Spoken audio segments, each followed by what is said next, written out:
जैसा कि आप सभी जानते हैं, जहां भारत और पाकिस्तान युद्ध विराम हो गया है, वहीं भारत में के अंदर राजनीति सियासत गरमाई हुई है। जिस तरह से पक्ष और विपक्ष एक दूसरे पर आरोप प्रत्यारोप लगा रहे हैं, उसको लेकर जानते हैं देश की जनता क्या कुछ कहना चाहती है। जिस तरह से भारत की बेटियों पर जाति और धर्म को लेकर टिप्पणी की जा रही है, उसको देश की जनता कहां तक सही मानती है? सर बताइए। जिस तरह से अभी सपा के सांसद हैं राम गोपाल यादव, उन्होंने विंग कमांडर व्योमिका सिंह की जाति पर टिप्पणी की है, उसको लेकर आप क्या कहना चाहते हैं? देखिए,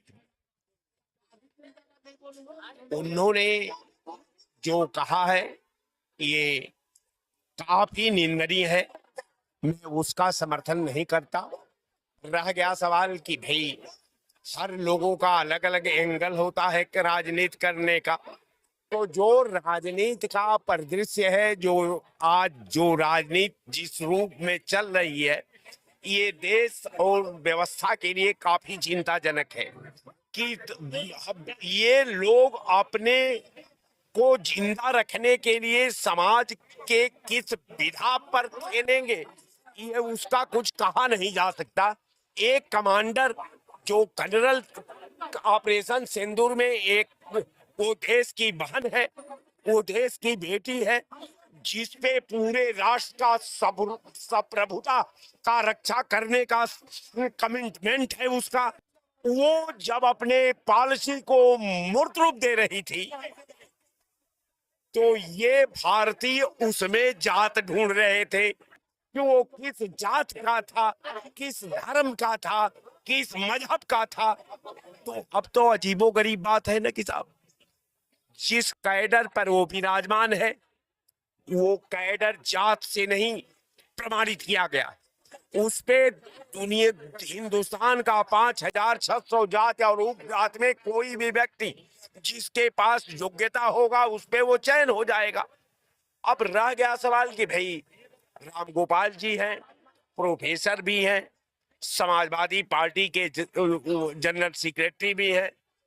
मैं राम गोपाल जी से भी निवेदन करूंगा कि जो सवाल आज भाजपा से होना चाहिए था, जो सवाल हम आज भाजपा से कर रहे थे, उसके मंत्रियों से कर रहे थे, देश का प्रधानमंत्री से किया जा रहा था, देश में भाजपा नेताओं से किया जा रहा था। आपने तो वहां जो है एक बंदरगाह की तरह खाई खोद डाली।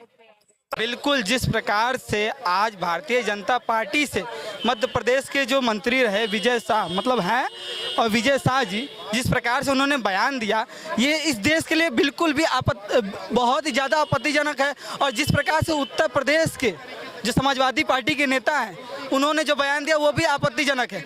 दोनों इस देश के लिए कायरता सिद्ध कर दिए हैं कि दोनों एक दूसरे कायर हैं। आप उत्तर प्रदेश के एक ऐसे मतलब समाजवादी पार्टी जो कि पीडीए को लेके चलती है, उसको ना अपनाकर इस तरीके का बयान दे रहे हैं, हमारी सेनाओं के ऊपर बयान दे रहे हैं। अरे आपको शर्म नहीं आती है? ये साफ जाहिर हो रहा है कि मौजूदा सरकार द्वारा इनको कराया जा रहा है और मौजूदा सरकार द्वारा इनको प्रलोभन दिया गया है कि आने वाले समय में आपको मंत्री बना दिया जाएगा या 2-2.5 करोड़ रुपए उनको दे दिया गया है। मुद्दों को पूरी तरीके से भटका दिया गया है कि भारतीय जनता पार्टी इस मुद्दे को लपक सके।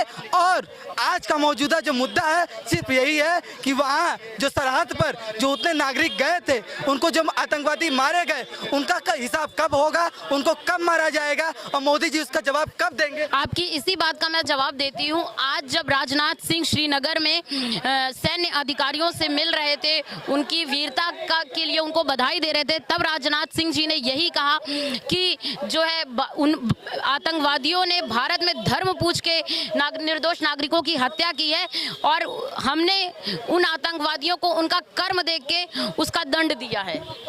आप ऑन मीडिया से बता दीजिए, कोई ऐसी वीडियो दिखा दीजिए जिसमें दिखाया गया कि आतंकवादी मारे गए हैं। राजनाथ सिंह पहले बताएं कि वो सही है, मोदी जी बताएं कि वो सही है, अमित शाह बताएं कि वो सही है।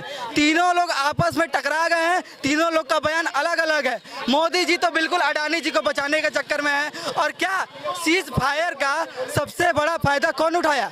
ट्रंप, हमारा विदेशी देश, जिसको मध्यस्थता करा रहे हैं। अरे हम आपस में बात करेंगे, आपस में तय करेंगे कि हमको लड़ाई आगे रखनी है जारी कि नहीं रखनी है। आप मध्यस्थता कराने वाले कौन होते हैं? ये जो आप बोल रहे हैं कि ट्रंप ने मध्यस्थता कराई है, बीजेपी के ही एक मंत्री हैं आरपी सिंह, उन्होंने कहा है कि पाकिस्तान ने अंतर्राष्ट्रीय समुदाय में से विनती की थी कि भारत और पाकिस्तान के बीच सीज फायर कराया गया, जिसके बाद अंतर्राष्ट्रीय समुदाय में उन्हें यह कहा गया कि वो भारत के डीजीएमओ से प्रत्यक्ष रूप से बात करें। और उसके बाद पाकिस्तान के डीजीएमओ और भारत के डीजीएमओ ने आपस में बात की थी। रही बात ट्रंप की कि ट्रंप ने क्योंकि अंतर्राष्ट्रीय देश है, सब सारे देश एक दूसरे के देश में क्या होता है इसकी जानकारी सब एक दूसरे देश को देते हैं, तो ट्रंप ने इसको जो है सामाजिक रूप से लोगों को बता दिया।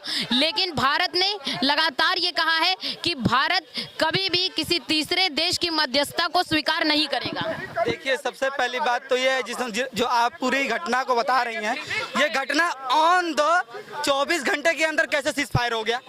जब आतंकी हमला चल रहा था, जब रात दिन आतंकी गोलाबारी हो रही थी, जब इतने राफेल यूज किए जा रहे थे, तब अचानक में कैसे ट्रंप का ट्वीट आ जाता है कि सीज फायर करा दिया गया और हमने मध्यस्थता करा दी। ये सब प्री प्लानिंग पहले से जारी की गई थी कि हाँ, हमारे जो आर्थिक व्यवस्था है उसको नुकसान ना हो। और कौन सी आर्थिक व्यवस्था? सिर्फ मोदी जी की और अडानी जी की आर्थिक व्यवस्था। इस देश से, इस जनता से मोदी जी को कोई फर्क नहीं पड़ता है। आइए हम और लोगों से बात करते हैं। सर, जिस तरह से ये कह रहे हैं कि